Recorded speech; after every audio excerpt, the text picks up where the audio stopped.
मैं आज कांग्रेस पार्टी में सदस्यता ले रहा हूं, इसका कारण यही है कि कांग्रेस जो कहती है वो करती है। आप गौ माता की आड़ में, धर्म की आड़ में बात कर रहे हो, हिंदू धर्म की बात करते हो, लोगों को भड़काने का काम चल रहा है।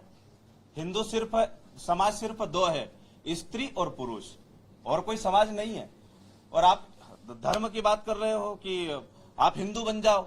मैं हिंदू नहीं हूं क्या? साहब हिंदू नहीं है क्या? आप जितने भी लोग यहाँ हैं हम सब हिंदू है। हिंदू की बात करके लोगों को भड़काया जा रहा है। इसलिए मैं आज सदस्यता ले रहा हूं कांग्रेस पार्टी में, और मैं पूरी कोशिश करूंगा। और मेरे इस सदस्यता का एक ही महत्व है, लोगों को समझाना कि जो आपको भड़काया जा रहा है, आप सही से समझो। आप हिंदू हैं, आप बहुत अच्छे हैं। आप किसान की स्थिति देखो। आज मैं कम से कम यहाँ पे 200 लोगों को लाना चाहता था। रात को इतना भयंकर पानी गिरा कि लोग आ नहीं सके, लोग घर चलावे। आप किसान के यहाँ जाकर तो देखिए। मैं पार्टी से निवेदन करता हूं, भाजपा से, घर चलावे कि वो तेल शक्कर लावे, कि वो डीजल लावे, क्या क्या लावे। महंगाई कितनी हो गई। बेरोजगारी पे ध्यान नहीं दे रहे हैं, महंगाई पे ध्यान नहीं दे रहे हैं, बस हिंदू हिंदू कर रहे हैं। तो इसलिए मेरा निवेदन है सभी लोगों से, जागो। और ये जो फालतू की बातें कर रही है भाजपा, आप इन चीजों पर ध्यान दो। यहां पर सब सेफ हैं। अब आप कहते हैं हिंदू सेफ नहीं है, क्यों नहीं है?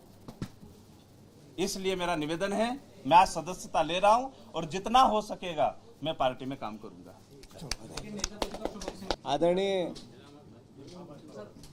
नागर साहब ने अपनी व्यथा आप लोगों के बीच में बताई है। बापू आगे आ जाओ, थोड़ा इधर। सोच क्या है? सोच ये है कि भयावता है पूरे मध्य प्रदेश में, देश में भयावता है। महंगाई अद्भुत, अकल्पनीय, हर घर के चूल्हे और चौके को एक तरह से ग्रसित कर रही है। लाडली बहना छल था बहनों के साथ। 3000 रुपये का वादा, 1500 रुपये देना और 1 करोड़ बहनों को देना, 3 करोड़ बहनों को छोड़ देना। 4 करोड़ महिलाएं हैं मध्य प्रदेश में। 1 करोड़ बहनों को 1500 देंगे, वादा था 3000 का, और 3 करोड़ बहनों को 1 रुपया भी नहीं देना। ये अपने आप में एक छल है, एक सरकार का, एक सोच का, एक विचार का। बेरोजगारी विस्फोटक है, बेरोजगारी भयावह है, सारे सेंसेक्स तोड़ रही है। हमारी सरकार, मोहन यादव, शिवराज सिंह चौहान अलग अलग समय पे लाखों रोजगार के सपने दिखा गए, भाषण दे गए, पर 0 बटे सन्नाटा।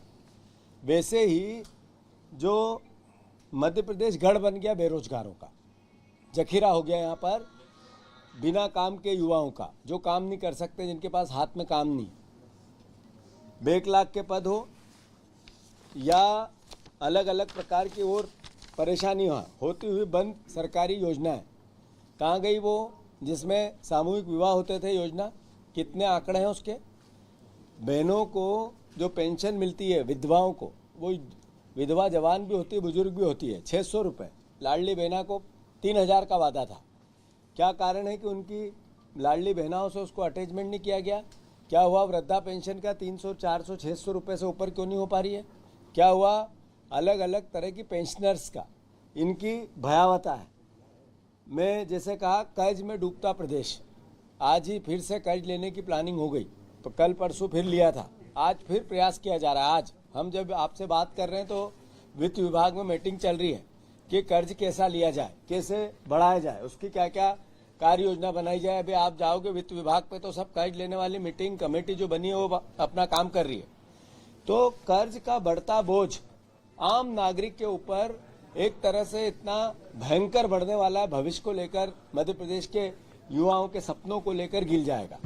तो कांग्रेस पार्टी इस पर भी एक तरह से चिंतित है, दुखी है। कल मुकेश नायक जी ने शिक्षा विभाग का एक बहुत बड़ा घोटाला प्रदेश के सामने लेके आए थे। मैंने पहले 2 नाम बताए थे आपको, एक बताया था नौशाद का, एक बताया था नाटू का। इस शिक्षा माफिया के पूरे गठजोड़ में नाटू फिर बीच में है, उसके एविडेंस भी है हमारे पास। सही समय पे फिर वो ग्रसित करेंगे। स्कूलों में बच्चे कम हो रहे हैं, स्कूलों में शिक्षण व्यवस्था की क्वालिटी जीरो, स्कूलों में जो शिक्षकों की कमी अद्भुत और अकल्पनीय, जो शिक्षा कर्मियों की भर्ती, शिक्षा अतिथि शिक्षक, अतिथि विद्वान, इनसे वादा किया था कि आपको हम रेगुलर करेंगे, वो बातें तो कहाँ सपने में है पता ही नहीं। पर साथ ही साथ शिक्षकों के मन में एक डर पैदा कर दिया कि आपको फिर से एग्जाम देनी पड़ेगी।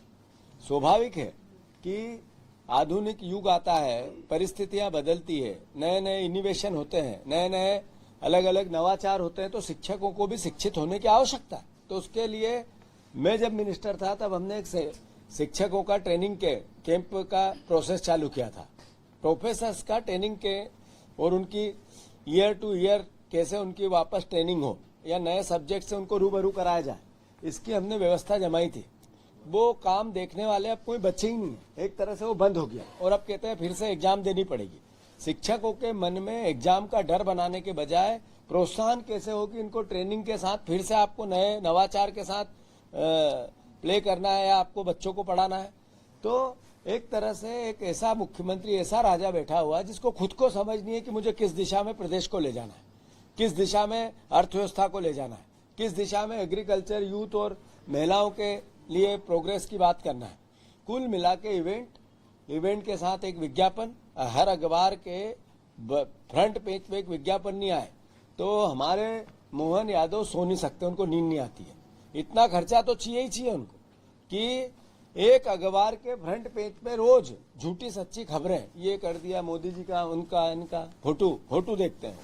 तो कुल मिला के प्रदेश की स्थिति बहुत गंभीर है। आपका कहना बहुत अच्छा है, नहीं हमारा नहीं कहना है, कांग्रेस के नेता संत महात्मा को राजनीति में नहीं आना चाहिए।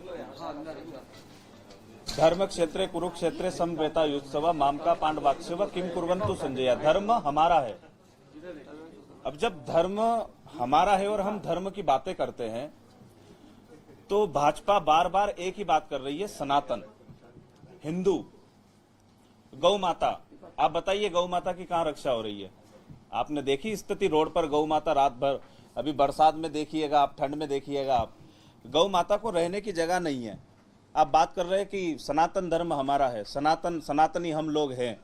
सनातनी जब आप लोग हैं तो आप हिंदू की बात कर रहे हो। सभी तो हिंदू है। समाज सिर्फ दो है, स्त्री और पुरुष, और समाज नहीं है। आप बार बार हिंदू की बात करके और बात आगे बढ़ाते हैं, बार बार गौ माता की बात आगे बढ़ा रहे हो। आपको पता है किसान की स्थिति क्या है? बेरोजगारी है, महंगाई है। आप इन चीजों पर ध्यान दें। मैं भाजपा से बार बार ये निवेदन करता हूं। और आज मेरी सदस्यता है, आप आगे देखिए। अभी तो आया हूं पार्टी में, अब आगे और भी कुछ। आपके राज्य की खबरें, आपके शहर की खबरें सबसे पहले जानने के लिए देखते रहें अमर उजाला। चैनल को सब्सक्राइब जरूर कर लें और पाएं हर अपडेट।